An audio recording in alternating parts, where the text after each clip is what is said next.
Hello dear students, chapter number 2 की आज हम इलस्ट्रेशन स्टार्ट कर रहे हैं। उसमें फर्स्ट इलस्ट्रेशन जो था और सेकंड इलस्ट्रेशन ऑलरेडी हमने जब एक्सरसाइज के एग्जाम्पल करवाए तब आपको बोला था कि आपको घर पे सॉल्व करना है और वो सिमिलर था, ठीक है। इसलिए वो आपको घर पे दिया था। आज नंबर 3 से हम स्टार्ट कर रहे हैं। थर्ड जो आपको दिया है वो लॉजिकल है। मान लो कि ये एग्जाम्पल जो है वो डायरेक्टली ये लोग शायद नहीं भी पूछ सकते, बट इसमें से कुछ MCQ टाइप और बहुत सारा लॉजिक है इसमें, तो अच्छे से ध्यान देना। मैं क्वेश्चन यहाँ पे पढ़ रहा हूँ, ठीक है। तो first you have to write down a question on your notebook, then after solve this example. Figure 2.8a and b shows the field lines of positive and negative point charges respectively। देखो यहाँ पे दो field lines दिए, positive और negative charge के लिए, ठीक है। फर्स्ट है give the science of potential difference Vp minus VQ, मतलब यहाँ का potential difference Vp minus VQ find करना है और सेकंड फाइंड करना है Vb माइनस VA। ये दोनों यहाँ पे पोटेंशियल डिफरेंस की तरह यहाँ पे हमें क्या करना है, उसके फॉर्म में फाइंड करना है। तो देखो पहले तो पोटेंशियल का फॉर्मूला, क्योंकि पोटेंशियल डिफरेंस के लिए पहले पोटेंशियल का तो फॉर्मूला आना चाहिए। V इज इक्वल टू हमारे पास फॉर्मूला था KQ/R, जिसमें मान लो कि यहाँ पे Q और प्लस Q ये दोनों अगर कांस्टेंट है तो V किससे प्रोपोर्शनल होगा, इनवर्सली प्रोपोर्शनल होगा 1/R से। क्लियर। चलो अभी 1/R से प्रोपोर्शनल हुआ, इसका मीनिंग ये हुआ कि अगर डिस्टेंस बहुत कम है, तो पोटेंशियल ज़्यादा होगा, ठीक है। तो यहाँ पे हम क्या लिख सकते हैं, तो देखो किसका डिस्टेंस ज़्यादा है, ये प्लस के हिसाब से, मतलब ये जो पॉजिटिव चार्ज है उसके रिस्पेक्ट में P का जो डिस्टेंस है RP वो लेस देन है किससे, RQ से, और ये तो इन्वर्सली प्रोपोर्शनल है। दैट मीन्स क्या होगा कि अगर इसके रिस्पेक्ट में मैं अगर यहाँ पे पोटेंशियल लूँ, दैट मीन्स Vp लूँ, ठीक है। तो जितना डिस्टेंस कम उतना पोटेंशियल ज़्यादा, दैट मीन्स ग्रेटर देन, और ये क्या हो जाएगा VQ। और देखो हमें क्वेश्चन में ही बोला है कि किसका डिफरेंस निकालना है, Vp माइनस VQ का।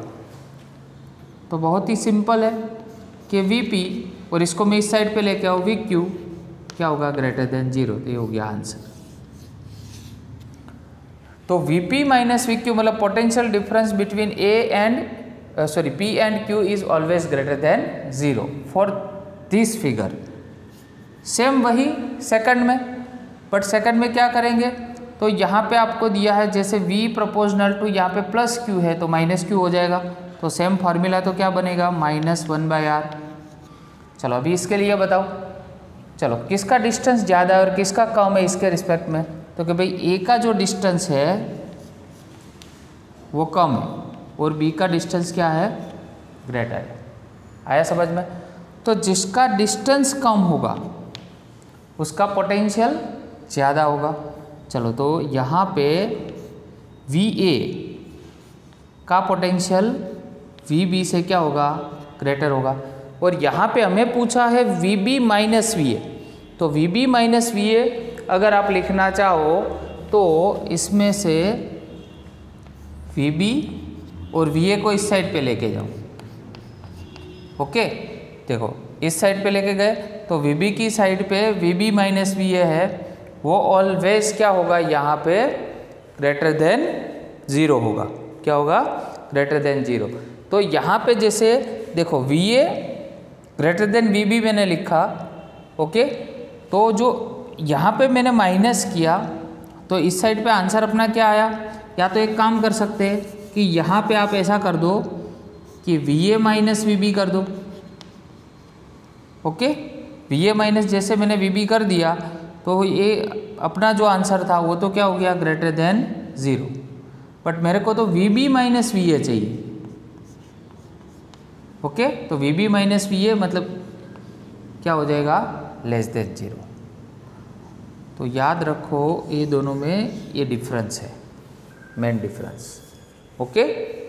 चलो तो सेकंड है हमारे पास क्वेश्चन कि UQ और UP मतलब सेकंड क्वेश्चन में ऐसा पूछा है कि give the science of the work done, sorry, give the science of potential energy difference of a small negative charge between point Q and P and A and B।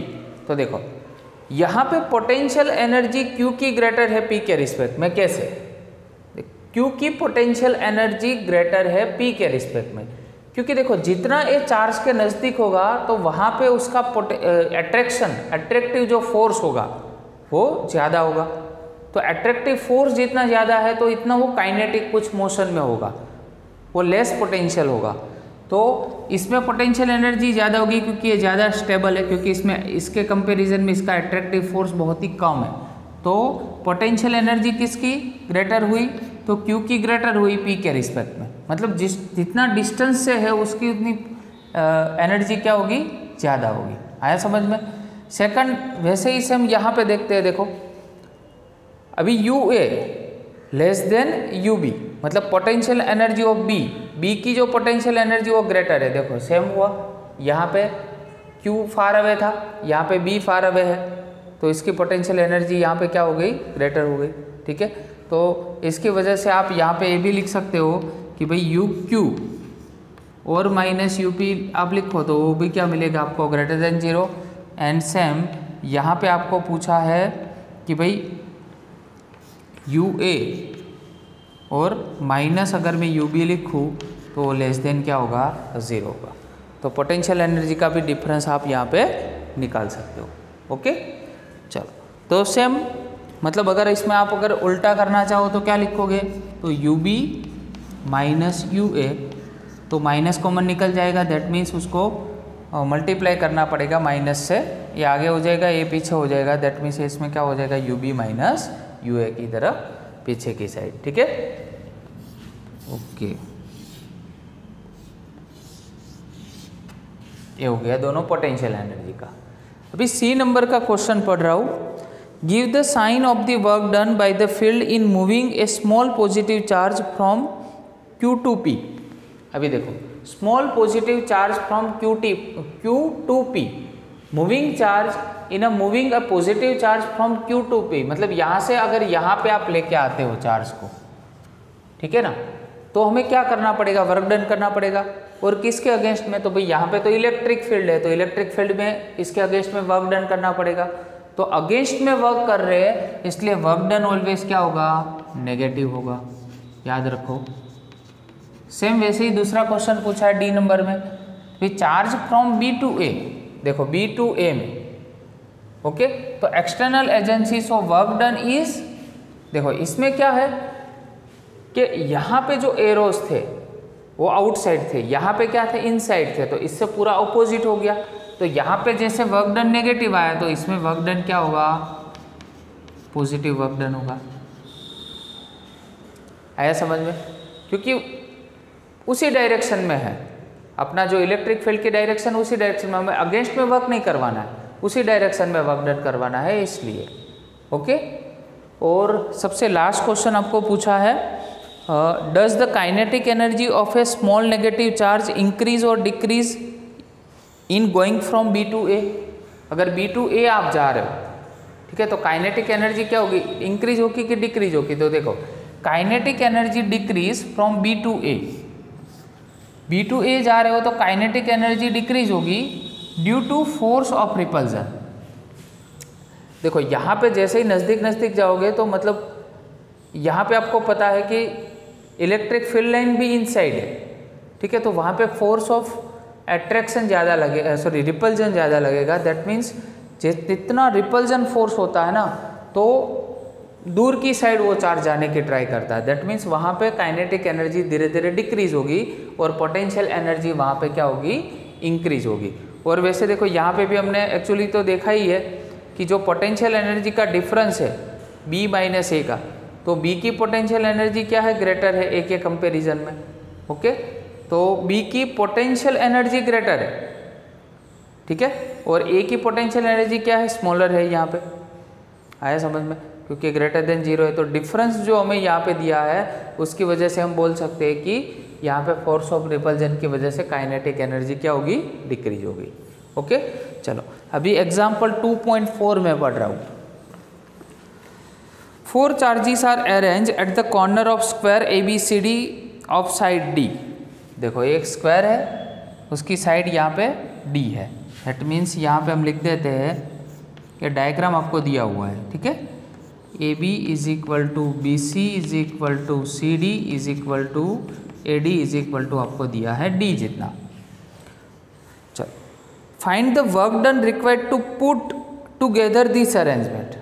Put together this arrangement that means पूरा एक बनाना है सबको, उसमें आपको work done find करना है। Okay मतलब देखो 1 2 3 4 हमारे पास टोटल 4 वर्टाइसेस है और सारे कॉर्नर्स के सारे वर्टाइसेस है, उसके अगेंस्ट में हमें क्या करवाना है, वर्क करवाना है। और बी नंबर भी फाइंड करना है, वो बाद में देखते हैं। पहले ए नंबर जो है उसके लिए यहाँ पे कैलकुलेशन करते हैं। ओके चलो तो ए नंबर में चार्ज कितना है, देखो प्लस क्यू है, यहाँ पे minus q, again plus q और यहाँ पे माइनस क्यू है।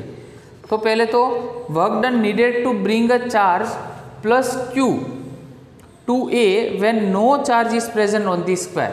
देखो work done to bring a charge plus q to a when no charge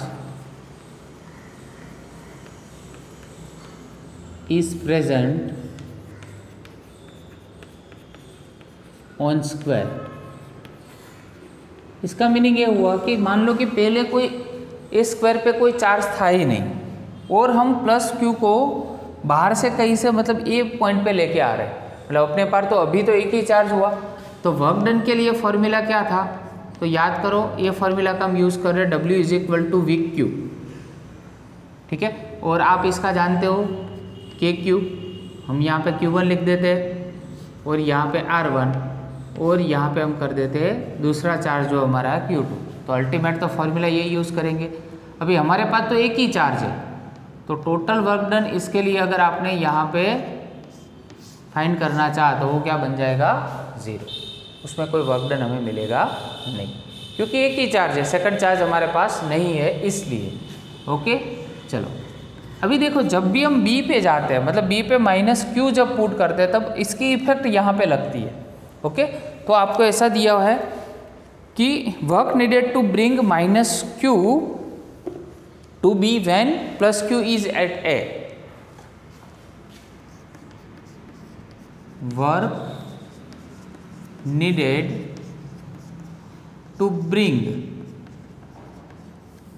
minus q to B when plus Q at A. चलो formula तो ए अप्लाई करेंगे, इसको W1 देते हैं फर्स्ट, ये तो फॉर्मूला है, यहाँ पे W1 लिख देते हैं, यहाँ पे हो गया अपना W2। ओके चलो के तो कांस्टेंट रहेगा।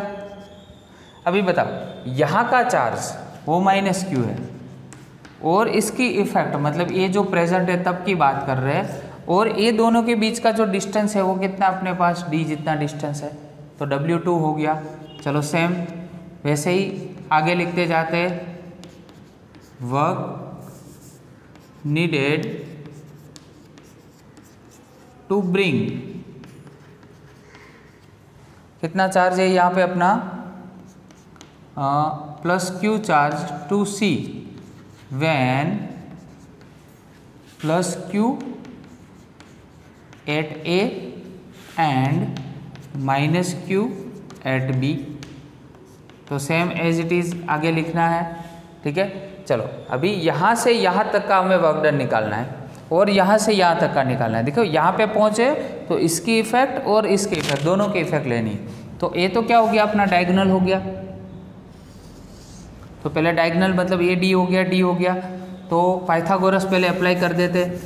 चलो तो ए सी का अगर फाइंड करना हो तो ए C square is equal to क्या होगा, तो ये यहाँ पे ऑलवेज क्या होता है, राइट एंगल ट्राइंगल पूरा हो गया। तो चलो A C square is equal to A D square plus C D square. Okay चलो AC स्क्वायर को फाइंड करना है, D square plus D square ये हो गया 2D स्क्वायर, और AC हमें फाइंड करना है, इसका अंडर रूट निकालो तो D होगा। क्लियर? चलो तो वर्क डन 3 अभी फाइंड कर रहे हैं। वर्क डन 3 में क्या होगा? चलो तो वर्क डन 3 में पहले किसकी इफेक्ट लगेगी? तो A की इफेक्ट लगाते हैं। ठीक है, चलो तो K तो कांस्टेंट रहेगा। चलो इसके लिए चार्ज बेटा कितना है? प्लस Q चार्ज है, और सेम इसके लिए भी प्लस Q चार्ज है, और A दोनों के बीच का डिस्टेंस मतलब AC हमने फाइंड किया है √2D जितना, प्लस K इसकी इफेक्ट यहाँ पे, मतलब एक बार लिखेंगे -Q, एक बार लिखेंगे +Q, और ये डिस्टेंस तो आप जानते हो कितना है? D जितना डिस्टेंस है। ओके, सो नेक्स्ट जो एग्जाम हमारा C तक का वर्क डन हो गया। ठीक है ना? चलो तो अभी D4 के लिए, मतलब यहाँ पे D नंबर पे ट्राई कर रहे हैं। चलो तो D नंबर पे जो वर्क डन हम ट्राई कर रहे हैं उस पर फोकस करना।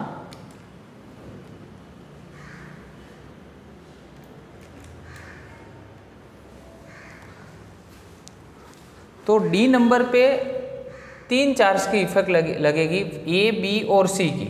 ओके, तो यहाँ पे हम लिख सकते हैं वर्क नीडेड टू ब्रिंग, कौन सा चार्ज है? -Q at D when +Q at A, -Q at B and +Q at C। आया समझ में? चलो तो अभी W3 की वैल्यू K तो रहेगा। चलो पहले A की वजह से लेते हैं, तो यहाँ पे क्या होगा? +Q और -Q, और डिवाइड बाय दोनों के बीच का डिस्टेंस तो D है, प्लस K। अभी B की वजह से लेते हैं, तो देखो B और D मतलब ये डायगोनल हो गया, और डायगोनल तो AC और BD दोनों सेम ही होते हैं। यहाँ पे लिख देते हैं AC इज इक्वल टू क्या है? स्क्वायर में डायगोनल ऑलवेज क्या होते हैं? सेम होते हैं। ठीक है, चलो तो B की वजह से बेटा क्या होगा? -Q होगा, और उस साइड पे भी -Q होगा, और यहाँ पे आप लिखेंगे √2D। सेम C की वजह से वहाँ पे मतलब K +Q -Q, और डिस्टेंस कितना रहेगा? D जितना। आया समझ में? तो टोटल वर्क डन अगर फाइंड करना है, टोटल वर्क डन, तो W is equal to W1 + W2 + W3, और A दोनों के बीच में जब भी फाइंड करना है A पे, ठीक है, तो फिर से वहाँ पे ही हमारा टोटल वर्क डन हो गया। ठीक है, तो W4 के लिए हमने जो फाइंड किया था, W1 तो ओके था, W2 W3 sorry and A हो गया अपना W4। यहाँ पे थोड़ी मिस्टेक हो गई मेरी, W4। ओके, चलो W1 तो 0 है, W2 की वैल्यू तो K -Q +Q, और यहाँ पे लिखेंगे D। ओके, चलो W3 के लिए बेटा क्या लिखेंगे? तो K +Q और divide by √2D, again K -Q +Q, और यहाँ पे D, और वैसे ही सेम K +Q -Q और D प्लस K -Q और √2D plus K +Q -Q and D। Okay, चलो अभी इसका आपको सिंप्लीफाई करना है। तो देखो सेम टर्म्स वाले कितने हैं, तो पहले यहाँ पे हम देखते हैं कि देखो यहाँ पे मैं जो अंडरलाइन कर रहा हूँ -Q +Q वाला, -Q +Q ओके, और minus Q and plus Q1। कितने टर्म्स हुए टोटल? यहाँ पे भी एक है, आया समझ में? देखो प्लस Q और माइनस Q, तो टोटल 1 2 3 एंड 4, तो 4 number of K minus Q plus Q and D। Okay, चलो अभी √2D वाले देखो 1 एंड 2। ओके, तो यहाँ पे 2 टाइम्स लिख सकते हैं K माइनस Q। देखो पर इसमें दोनों में चार्ज डिफरेंट है, तो चार्ज डिफरेंट है इसलिए 2 टाइम्स नहीं लिख सकते, ओनली 1 टाइम लिखेंगे यहाँ पे K माइनस Q एंड यहाँ पे क्या हो जाएगा? √2D हो जाएगा। सेम यहाँ पे प्लस Q और ये हो जाएगा √2D। क्लियर? चलिए अभी उसका सिंप्लीफिकेशन सबका करते हैं। तो ये हो गया माइनस, इसको ऐसा लिख सकते हैं KQ² डिवाइड बाई D। ये प्लस माइनस तो माइनस निकाल दिया बाहर, चलो माइनस माइनस ये हो गया प्लस, तो KQ² डिवाइड बाई √2D। चलो ये फिर से KQ² डिवाइड बाई √2D। आया समझ में? चलो तो इसको अभी 2 टाइम्स लिख सकते हैं। ओके, चलो तो कॉमन क्या निकलेगा सब में से? तो पहले -4KQ² divide by D plus इसको 2 टाइम्स कर देते हैं, 2 टाइम्स KQ² और √2D। एक यहाँ पे √2 कैंसिल हो जाएगा, यहाँ पे √2 बचेगा। अभी जो कॉमन निकल रहा है उसको कॉमन निकाल दो। तो पहले तो यहाँ पे इसमें ध्यान रखो, जो कॉमन है वही निकालो। तो KQ² और डिवाइड बाई D इतना तो कॉमन निकल रहा है, ठीक है ना? तो यहाँ पे बेटा क्या बनेगा? √2 बचेगा, KQ² डिवाइड बाई D तो कॉमन निकल गया, और माइनस यहाँ पे क्या रह गया? 4 रह गया। आया समझ में? तो ये आपका लास्ट आंसर होगा। क्लियर?